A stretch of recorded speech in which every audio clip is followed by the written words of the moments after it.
Hello students, so we are back in our problem solving series और इस session के अंदर हम लोग क्वेश्चंस करेंगे रिलेटेड टू पोटेंशियल एनर्जी। और पोटेंशियल एनर्जी के जो दो टाइप्स हैं, ग्रेविटेशनल पोटेंशियल एनर्जी और इलास्टिक पोटेंशियल एनर्जी। ठीक है, तो लास्ट लेक्चर में वर्क डन और काइनेटिक एनर्जी के क्वेश्चंस किए थे हम लोगों ने। इसमें देखो पोटेंशियल एनर्जी के रिलेटेड, पोटेंशियल एनर्जी दो टाइप्स की होती है, एक ग्रेविटेशनल पोटेंशियल एनर्जी और एक होती है इलास्टिक पोटेंशियल एनर्जी। ठीक है, ग्रेविटेशनल पोटेंशियल एनर्जी वो एनर्जी जो बॉडी की हाइट की वजह से आती है।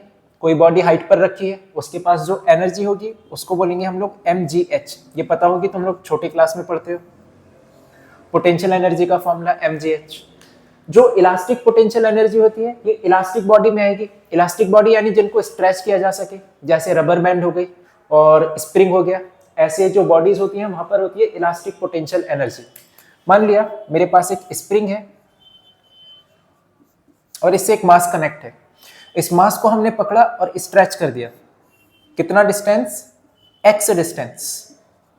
तो ये स्प्रिंग कुछ ऐसा हो जाएगा स्ट्रेच करने के बाद। पूछा जाएगा कि इसके पास जो एनर्जी होगी इलास्टिक पोटेंशियल एनर्जी वो कितना होगी। उसके लिए फॉर्मूला होता है 1/2 kx²। इस स्प्रिंग पर फोर्स कितना अप्लाई किया हम लोगों ने, वो होता है kx, जहां पे x का मतलब डिस्प्लेसमेंट, कि ये कितना डिस्प्लेस हुआ, और k का मतलब होता है स्प्रिंग कांस्टेंट। ये कांस्टेंट है k, स्प्रिंग कांस्टेंट या फोर्स कांस्टेंट। ठीक है,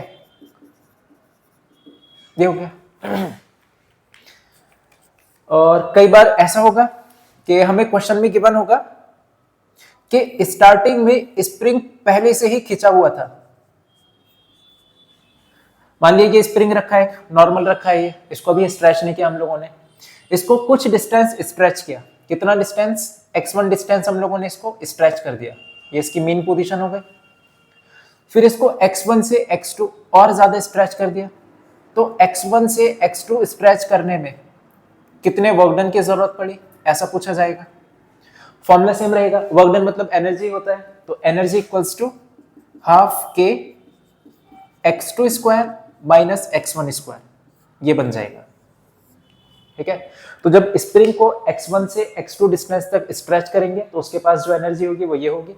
जब स्प्रिंग को नॉर्मल पोजीशन से स्ट्रेच करके x डिस्टेंस तक स्ट्रेच कर देंगे तो एनर्जी ये होगी। और फोर्स का फॉर्मूला ये होता है।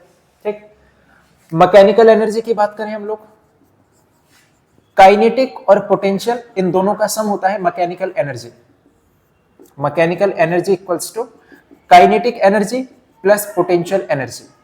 ठीक है, हमेशा मैकेनिकल एनर्जी कांस्टेंट होती है। इसको बोलते हैं हम लोग law of conservation of mechanical energy.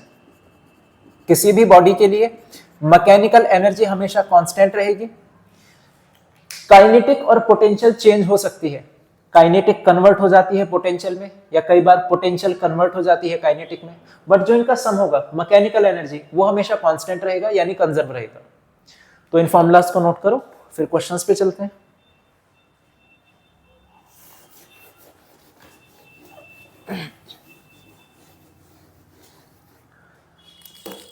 पहला प्रश्न ये रहा आपकी स्क्रीन पर, देखो। Calculate velocity of Bob of A pendulum at its mean position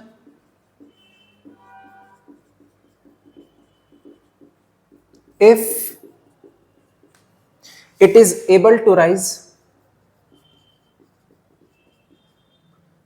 to a vertical height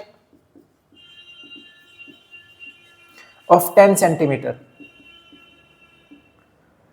ठीक है, देखो क्वेश्चन में पूछा गया बॉब की वेलोसिटी क्या होगी उसकी मीन पोजीशन पे, अगर हम लोगों ने उसको वर्टिकल हाइट 10 सेंटीमीटर तक रेस कर दिया। ऐसे बोला है, ये पेंडुलम हो गया, ये बॉब हो गया, पेंडुलम के आगे का जो होता है। पेंडुलम अगर सेंटर पे है, इस पोजीशन को बोलते हैं मीन पोजीशन, और पेंडुलम अगर इस टाइप से यहां तक ले गए हम लोग इसको, या यहां तक ले गए, कहां से कहां तक ऑसिलेट कर सकता है, इन दोनों पोजीशंस को बोलते हैं, ये और ये, इन पोजीशन को बोला जाता है एक्सट्रीम पोजीशन। ठीक है, अभी क्वेश्चन में उसने बोला है कि पेंडुलम को हम लोग वर्टिकल हाइट तक ले गए 10 सेंटीमीटर। तो अभी पेंडुलम यहां पर है, तो ये कितना ऊपर उठ चुका, इतना डिस्टेंस ऊपर उठ चुका, इतना हाइट ऊपर उठ चुका, 10 सेंटीमीटर। बोला गया अगर यहां से हम लोग 10 सेंटीमीटर ऊपर से पेंडुलम को छोड़ दें तो उसकी वेलोसिटी बढ़ती जाएगी बढ़ती जाएगी। इस पोजीशन पर बताओ वेलोसिटी कितना होगी। तो ऑब्वियस सी बात है, अगर पेंडुलम यहां पर है, इसके पास हाइट ये रही, तो इसके पास एनर्जी कौन सी होगी, अभी पोटेंशियल एनर्जी। जैसे ही मैं इस पेंडुलम को छोड़ दूंगा, यहाँ पेंडुलम को होल्ड करके रखा है, कौन सी एनर्जी है इसके पास, पोटेंशियल एनर्जी। जैसे ही पेंडुलम को छोड़ दोगे तो इसकी जो हाइट है वो तो कम होने लगेगी। हाइट कम होने का मतलब पोटेंशियल एनर्जी कम होने लगेगी, और साथ ही साथ इसकी जो वेलोसिटी है वो तो बढ़ती जाएगी। वेलोसिटी बढ़ने का मतलब काइनेटिक एनर्जी बढ़ेगी। यानी अगर पेंडुलम को हम यहां से छोड़ दें तो उसकी पोटेंशियल एनर्जी कम होती जाएगी और काइनेटिक एनर्जी बढ़ती जाएगी। तो धीरे धीरे जैसे पेंडुलम यहां से यहां पहुंच जाएगा, पोटेंशियल एनर्जी जीरो हो जाएगी, काइनेटिक एनर्जी मैक्सिमम हो जाएगी। यानी यहां पर जितना भी पोटेंशियल एनर्जी है वो कन्वर्ट हो जाएगी यहां तक पहुंचते पहुंचते काइनेटिक एनर्जी में। ठीक है, at mean position potential energy सारी कन्वर्ट हो जाएगी काइनेटिक एनर्जी में। पोटेंशियल एनर्जी का फॉर्मूला mgh, काइनेटिक एनर्जी का फॉर्मूला हाफ mv²। ठीक, मास से मास कैंसिल हो गया, g की वैल्यू 10, हाइट 10 सेंटीमीटर है, मीटर में चेंज करोगे डिवाइड बाय 100 तो ये हो जाएगा 0.10, हाफ v तो हमें फाइंड करना है, अब इसको कैलकुलेट कर लेना, ये हो जाएगा 1 इक्वल्स टू हाफ v², तो v² equals to 2, v equal to √2, और √2 की वैल्यू 1.41, ये आ चुकी वेलोसिटी। क्वेश्चन समझ आया, नोट करो इसको। Next question,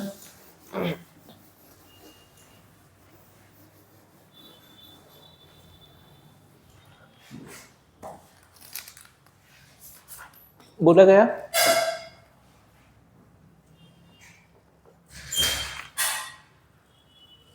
the string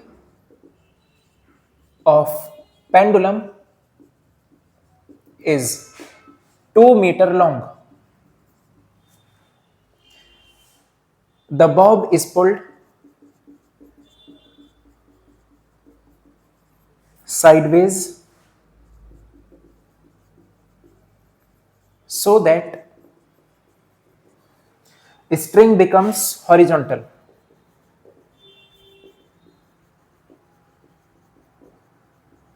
And bob is released.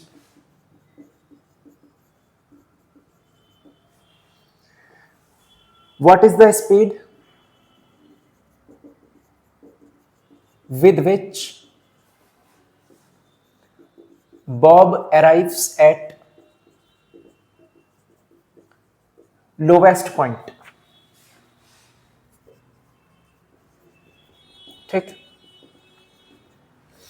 Question में उसने एक कंडीशन लगा रखी है आगे, बोला गया assume that 10% energy is dissipate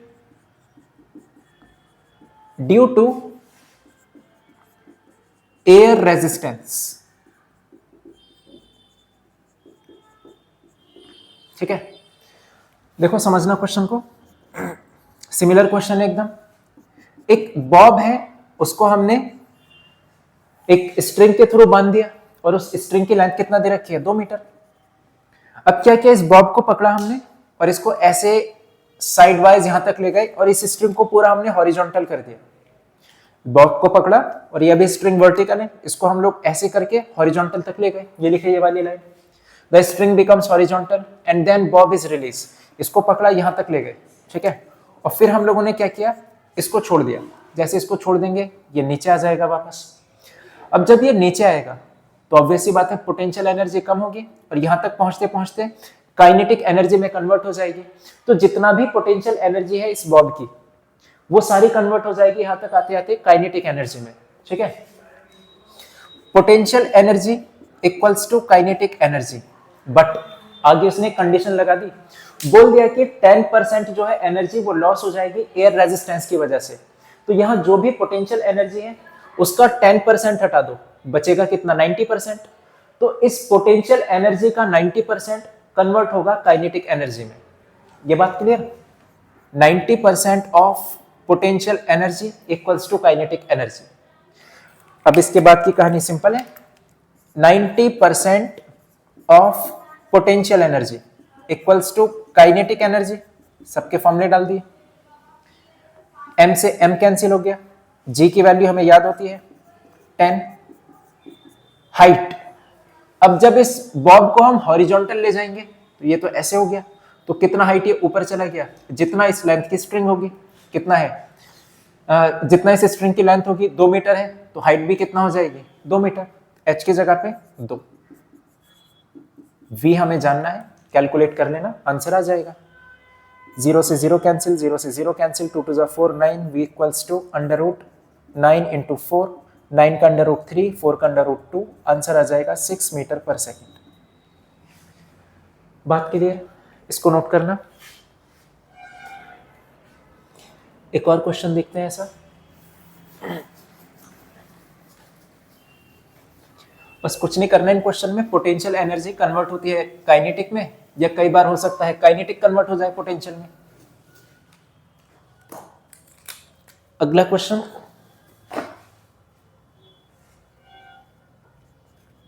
a ball is drop from a height of 12 metre,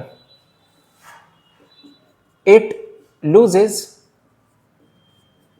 25% of its energy after striking the ground.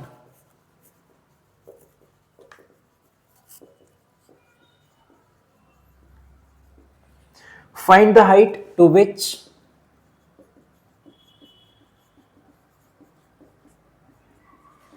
it bounces. देखो बोला गया एक बॉल है, उसको हमने ऊपर से फेंका 12 मीटर हाइट से, तो ये 12 मीटर हाइट हो गई, इस बॉल को हमने छोड़ दिया। अब बॉल के पास कौन सी एनर्जी है हाइट पर, पोटेंशियल एनर्जी mgh। जैसे ही बॉल को हमने छोड़ा हाइट कम होती जाएगी, यानी पोटेंशियल एनर्जी कम होती जाएगी, वेलोसिटी बढ़ती जाएगी, यानी काइनेटिक एनर्जी बढ़ती जाएगी। तो जितनी भी पोटेंशियल एनर्जी कम हुई वो कन्वर्ट होती रहेगी काइनेटिक में। नीचे पहुंचते गए ये बॉल इस ग्राउंड पे टकराई और बाउंस होकर के वापस आ गई। एग्जैक्टली सेम हाइट पर तो वापस नहीं आएगी, क्योंकि टकराने में कुछ ना कुछ लॉस हुआ होगा एनर्जी का। बोला है it loses 25% of energy after striking the ground. टकराने के बाद अपनी 25% एनर्जी को उसने लूज कर दिया। अब ये कितना हाइट तक वापस बाउंस करेगी ये हमें बताना है। देखो अभी इसके पास पोटेंशियल एनर्जी है mgh,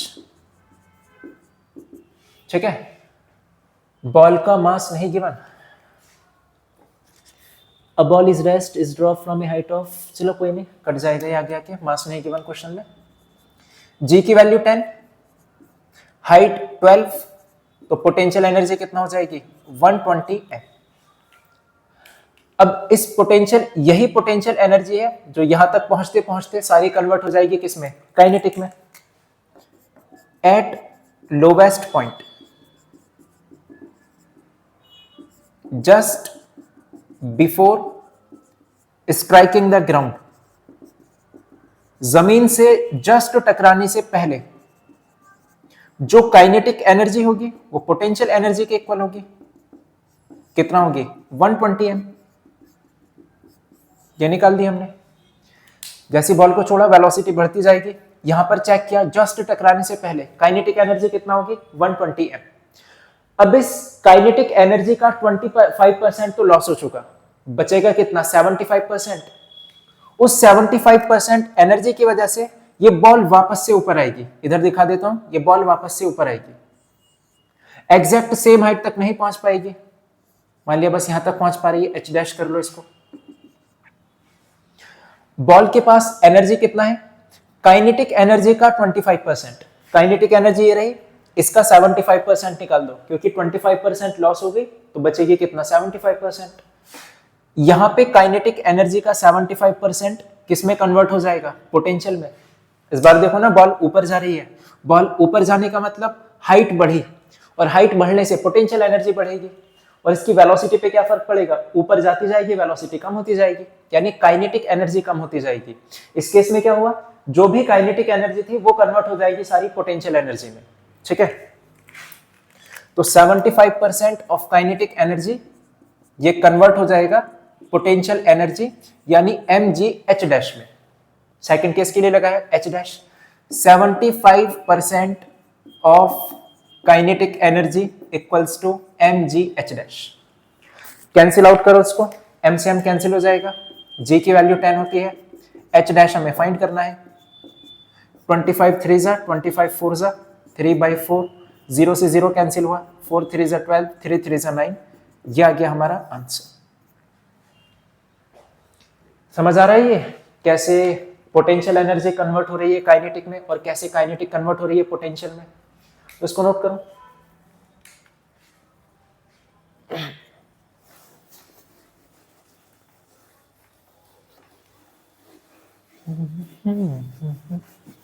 नेक्स्ट क्वेश्चन, बस इसमें इसी टाइप के क्वेश्चन आएंगे, ठीक है। अब देखो स्प्रिंग वाले,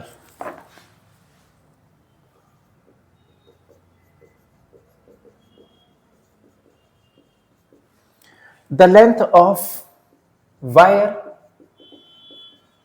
increases by 0.5 centimeter when it is loaded with a weight of 5 kg. Find force constant of wire. Force constant माने वही स्प्रिंग कांस्टेंट, अब यहां पे वायर है तो इसलिए हमने फोर्स कांस्टेंट बोला, स्प्रिंग होता तो स्प्रिंग कांस्टेंट बोल देते।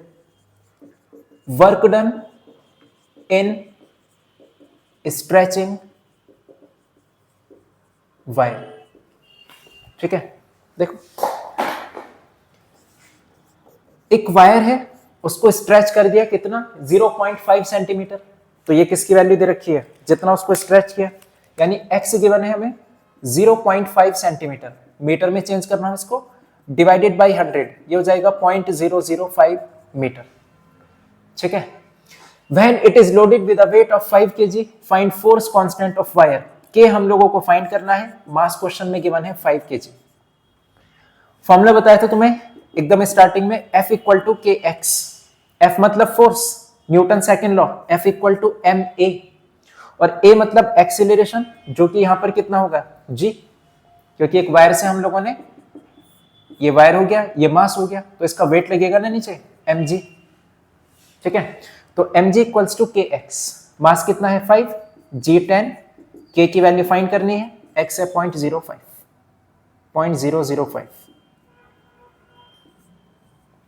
क्या आ जाएगा यहां से, 5 से 5 कैंसिल, 10 3 1000, ठीक है। एक सेकेंड देना, 0.5 100 तो 00, ठीक है। तो ये बन जाएगा 50 अपॉन में 0.005, पॉइंट हटाया 3 0 ले गए, 5 से 5 कैंसिल हो गया, क्या आ जाएगा 10,000। बस क्वेश्चन समझ आया, बस ये फॉर्मूला अप्लाई करना है, इसको ध्यान रखना, F equal to k x. के की एसआई यूनिट क्या होगी, फॉर्मूले से देख लो, फोर्स की न्यूटन, डिस्प्लेसमेंट की मीटर, तो न्यूटन पर मीटर, ये इसकी एसआई यूनिट हो गई। सेकंड पार्ट में बोला है find work done in stretching wire, work done पूछा है वायर को स्ट्रेच करने के लिए, वर्क डन माने एनर्जी, और एनर्जी कितना थी, हाफ के एक्स स्क्वायर, के हम फाइंड कर चुके 10,000, एक्स ये लिखा 0.005 का स्क्वायर, कैलकुलेट कर लेना आंसर आ जाएगा। ये 10,000 है, 0.005 का स्क्वायर, पॉइंट हटाया 3 जीरो लगे, पॉइंट हटाया 3 जीरो लगे,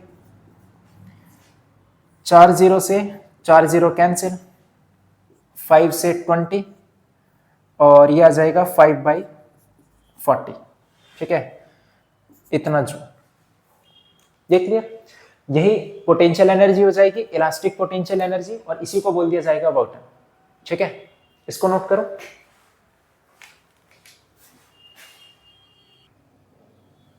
नेक्स्ट क्वेश्चन देखो,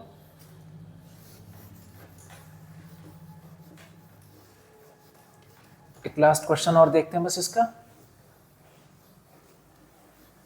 बस इस टाइप के आएंगे तुम्हारे एग्जाम में questions.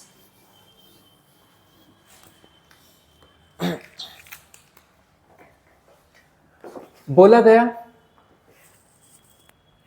Potential energy of A spring, potential energy of a spring when it is stretched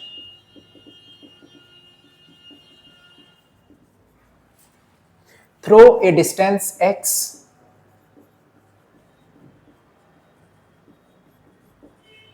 is 10 joule. What is the amount of work done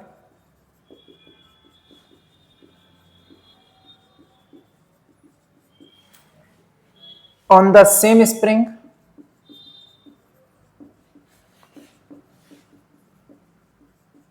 to stretch it through additional distance x, through an additional distance x? देखो, बोला गया potential energy spring की 10 joule है जब हमने उसको stretch किया x distance से। पोटेंशियल एनर्जी 10 जूल है और पोटेंशियल एनर्जी का फॉर्मूला हाफ के एक्स स्क्वायर, ये उसने हमें 10 दे रखा है। इसको इक्वेशन 1 बना लो। पूछा गया कि what is the amount of work done, work done कितना होगा, वर्क डन मतलब एनर्जी, वर्क डन कितना होगा सेम स्प्रिंग पर जब उसको हम स्ट्रेच करेंगे through an additional distance x। x तो वो पहले से स्ट्रेच है, उसमें x डिस्टेंस और स्ट्रेच कर दी, ये लिखा है ना एडिशनल डिस्टेंस x, तो कितना टोटल स्ट्रेच कर दिया हमने 2x, तो एनर्जी कितना हो जाएगी इसकी, जो डैश कर लो इसको, हाफ के 2x का स्क्वायर, सॉल्व कर लो 1/2 के 2 का स्क्वायर 4, x स्क्वायर ऐसे ही रहेगा। 4 को अलग से दिखा रहा हूं, अलग से लिख रहा हूं साइड से, ये बचेगा हाफ के एक्स स्क्वायर, 4 को आगे लिख लिया बस, 1/2 के एक्स स्क्वायर, इसकी वैल्यू कितना दे रखी है 10, 4 × 10 40 जूल। अभी ध्यान रखना आंसर नहीं आया, ये बाद की एनर्जी आई है। स्टार्टिंग में जब स्प्रिंग को हमने एक्स डिस्टेंस से स्ट्रेच किया तो उसके पास एनर्जी कितना है 10 जूल। जब हम लोगों ने उसको एक्स डिस्टेंस और स्ट्रेच कर दिया तो एनर्जी कितना है अब उसके पास 40 जूल। तो स्प्रिंग को स्ट्रेच करने के लिए कितना वर्क डन की जरूरत पड़ी, तो वर्क डन कैसे निकालेंगे, work done equals to u dash minus u, यानी कि 30 जूल। स्टार्टिंग में 10 जूल स्ट्रेच किया, वर्क डन जब हमने x डिस्टेंस से स्ट्रेच किया तो कितने वर्क डन की जरूरत पड़ी 10 जूल की, फिर x डिस्टेंस से और स्ट्रेच किया, यानी टोटल वर्क डन कितने की जरूरत पड़ी 40 जूल की। उसने बोला कि टोटल नहीं जानना हमें x से 2x तक का बता दो, x डिस्टेंस तक स्ट्रेच किया तो 10 जूल, 2x डिस्टेंस तक स्ट्रेच किया तो 40 जूल, तो x से 2x तक का कितना हो जाएगा 40 - 10, ठीक है, कितना आ जाएगा 30 जूल। इसको नोट करो। तो इस सेशन के लिए बस इतना ही, बाकी इस चैप्टर के और क्वेश्चंस करेंगे अगले लेक्चर के अंदर, तब तक इन क्वेश्चंस की प्रैक्टिस करना। All the best.